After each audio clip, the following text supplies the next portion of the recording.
मौसम विभाग के रिपोर्ट पर साप्ताहिक कृषि सलाह इस प्रकार है।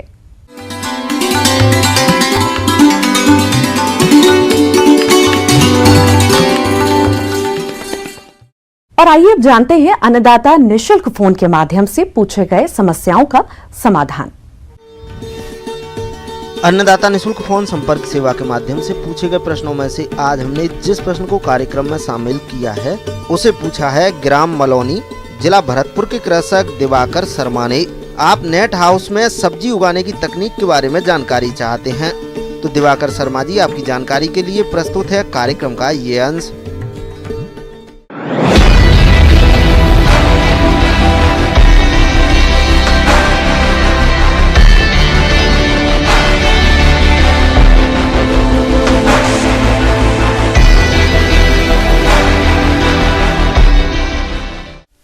संरक्षित खेती में poly green house, net house और लो टनल हाउस तकनीकें आती हैं। किसान अपनी जरूरत के हिसाब से इनका प्रयोग करते हैं। इसमें आप मौसम के विपरीत फसलें उगा सकते हैं। इसमें कीट बीमारियों की समस्या कम आती है और उपज खुले खेत की तुलना में 6 से 7 गुना अधिक होती है। नेट हाउस की अगर बात करें तो इसमें वायरस रोग की मार से फसलों को बचाने और तापमान मेंटेन करने के लिए लगाया जाता है। इसमें नर्सरी के अलावा सब्जियों, फूलों और कुछ फल वाली फसलों को उगा सकते हैं। इस नेट हाउस के अंदर जैसे शिमला मिर्च होगी, खीरा हो गया, टमाटर हो गया, ब्रोकली होगी और स्ट्रॉबेरी भी इसके अंदर होती है। अगर आप नेट हाउस लगवाना चाहते हैं तो कई जरूरी बातें हैं जिन पर ध्यान देने की जरूरत होती है, क्योंकि इसके निर्माण पर अधिक खर्च आता है। ऐसे किसी तरह की कमी या तकनीकी जानकारी का अभाव काफी रिस्की साबित हो सकता है। सबसे पहले कि जैसा है हम खेत की जुताई करते हैं, उसको खेत की हम लेवलिंग करते हैं। खेत की लेवलिंग करने के बाद में हमें क्या करना होता है, उसकी खेत की लेवलिंग कर दी, उसका स्लोप बोलते हैं हम। एक साइड से हमें 3 इंच मिट्टी उठा के दूसरी साइड करनी होती है। दूसरी साइड का स्लोप हमारा 6 इंच का हो जाता है, जिससे कि पानी का ढलाव हो जाता है एक साइड में। उससे क्या होता है कि फसल के जो पानी है वो रिक्वायरमेंट के अनुसार होता है, बरसात हो जाती है वो, उससे फसल का नुकसान ना हो। उसके बाद में हम मार्किंग करते हैं। मार्किंग करने के बाद में जो हमारी मार्किंग होती है कि भाई कॉलम से कॉलम की दूरी 6 से 4 मीटर की होती है। उसके बाद में हमें उसमें होल मारने होते हैं। उस होल की गहराई 90 सेंटीमीटर होती है और उसकी चौड़ाई ऊपर की जो गोलाई होती है वो 40 सेंटीमीटर होती है। होल मारने के बाद में हमने फाउंडेशन तैयार कर दी जाती है। फाउंडेशन तैयार करने के बाद में हम उसके पास में अपना ढांचा बिछा के, ढांचे बिछाने के बाद में उसको ढांचे को हम खड़ा कर देते हैं। ढांचा खड़ा करने के बाद में हम उसमें जो अपना इंसर्ट नेट होता है, टॉप लेवल पे हम इंसर्ट नेट लगाते हैं, साइडों में हम इंसर्ट नेट लगाते हैं और जो उसके कर्टन के लिए है, छांव के लिए हम उसमें शेड नेट लगाते हैं जो 50% होता है और 110 GSM के आसपास का होता है। मैं किसान भाई से सदा कहूंगा कि आप हमेशा इंसर्ट नेट का यूज करें। जो अल्ट्रावाइज किरणें हैं वो हमें यूज करनी पड़ती है। स्ट्रक्चर खड़ा करने के बाद बेड तैयारी की जाती है। बेड का निर्माण फसल सिलेक्शन के आधार पर करते हैं। यहाँ आपको कुछ फसलें जैसे खीरा, शिमला मिर्च इत्यादि फसलों के लिए बेड निर्माण के बारे में बता रहे हैं। बेड में हम वर्मिंग कंपोस्ट का यूज करते हैं। वर्मिंग कंपोस्ट का यूज करने से हमें काफ़ी बेनिफिट मिलता है, जिससे कि हमें रासायनिक खादों का यूज नहीं करना पड़ता।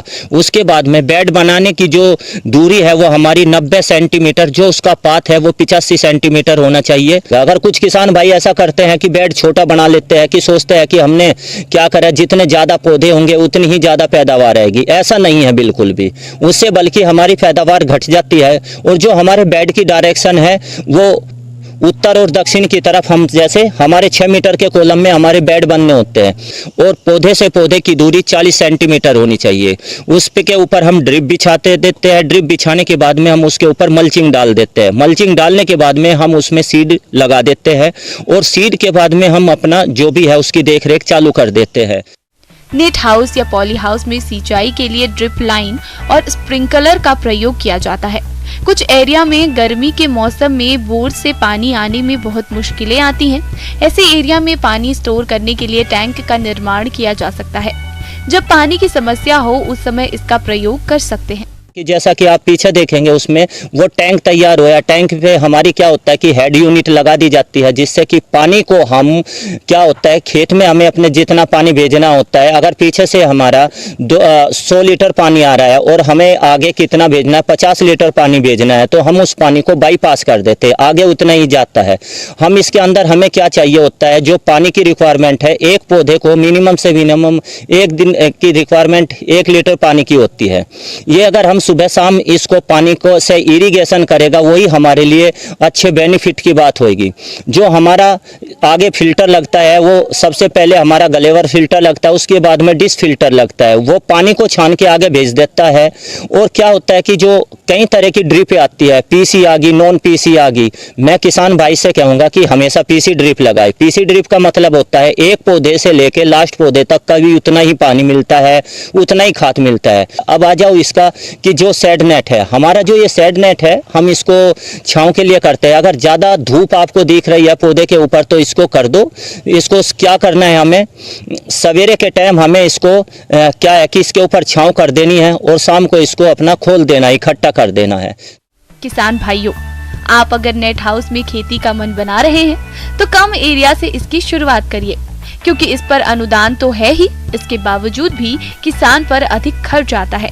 इसलिए इसमें खेती करने से पहले तकनीकी जानकारी के साथ अनुभव जरूरी है। मैं ये कहूँगा जो सबसे अपना स्मॉल किसान है, जिसके पास में आधा एकड़ ज़मीन है, 1 एकड़ ज़मीन है, वो थोड़े से पैसे के लालच में ना जाए। सबसे पहले आप किसी से लगवाते हैं उससे पहले बूझे कि पाइप की थिकनेस कितनी है, आप मेरे पास में कौन सा वो लगा रहे हैं। मैंने पहले भी बताया आपको सभी किसान भाइयों की आप हमेशा इंसर्ट नेट यूज करो। जो ऊपर है आपका साइड में इंसर्ट नेट होना चाहिए, टॉप में इंसर्ट नेट होना चाहिए, वो आपके लिए बेनिफिट है। आपकी यील्ड में भी अल्ट्रावाइज किरणें प्रॉपर उससे होती है। जो एक नेट हाउस के अंदर मैं काफी बार देखा है कि कुछ किसान भाई उसमें हमेशा आ रहे हैं। अगर आपके पास में कोई लेडीज आई है, जेंट्स आई है, सबसे पहले आप उसके जो कपड़े वगैरह में झाड़ लेने चाहिए कि उसके ऊपर पता नहीं किस तरह का इंसर्ट नेट बैठा है, वो दूर से चल के आया। अगर किसी किसान भाई के पास में 1 से अधिक 2 नेट हाउस है तो एक नेट हाउस में जाने से पहले 2 मिनट बाहर रुकिए, उसके बाद में अंदर एंट्री करिए। आप जितनी स्वच्छता के साथ में, जितनी सफाई के साथ में आप अपनी पैदावार को नेट हाउस का ध्यान रखेंगे, आपको अधिक उतना ही उत्पादन अच्छा होगा। और सबसे पहले बात, महत्वपूर्ण बात यह है कि आप अपने खेत का पानी स्वयं जांच कराओ। अगर आपके खेत का पानी अच्छा है तो आप वहां पर उसी तरह की अपनी जो सब्जी है वो लगानी चाहिए। अब जैसा खीरा हो गया, खीरे के लिए हमने 0.5 से लेकर 0.9 तक का इसी चाहिए, उसके लिए शिमला मिर्च तक का भी यही चाहिए। और जो टमाटर है, टमाटर तक के लिए हमें इसी उसका ज्यादा होता है, जिससे पानी के अंदर खारापन ज्यादा होगा, वहां पर वैसी सब्जी जैसे टमाटर हो गया, मिर्च होगी, उधर इन तरह की सब्जी ज्यादा हो जाती है। ये चीजें विशेष ध्यान देने योग्य होती है। हम 1 एकड़ के अंदर मिनिमम से मिनिमम 7 एकड़ तक की पैदावार लेते हैं और हमारा जो टोटल पर ईयर का खर्चा काट के है 7 से 8 लाख रुपए तक का नेट प्रॉफिट है।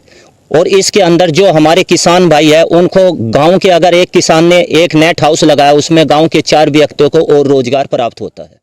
किसान भाइयों, कृषि संबंधित समस्या और सुझावों के लिए आप हमें इस पते पर संपर्क कर सकते हैं।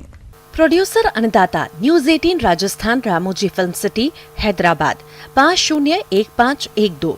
साथ ही आप हमें ईमेल भी कर सकते हैं। हमारा ईमेल है p18annadatarajasthan@nw18.com। इसके अतिरिक्त आप हमें निशुल्क हेल्पलाइन नंबर 180088926163 पर सोमवार से शनिवार सुबह 10 से शाम 4 बजे के बीच संपर्क कर सकते हैं। अब समय हो रहा है आपसे विदा लेने का। कल फिर मुलाकात होगी कृषि से जुड़ी महत्वपूर्ण जानकारियों के साथ। नमस्कार।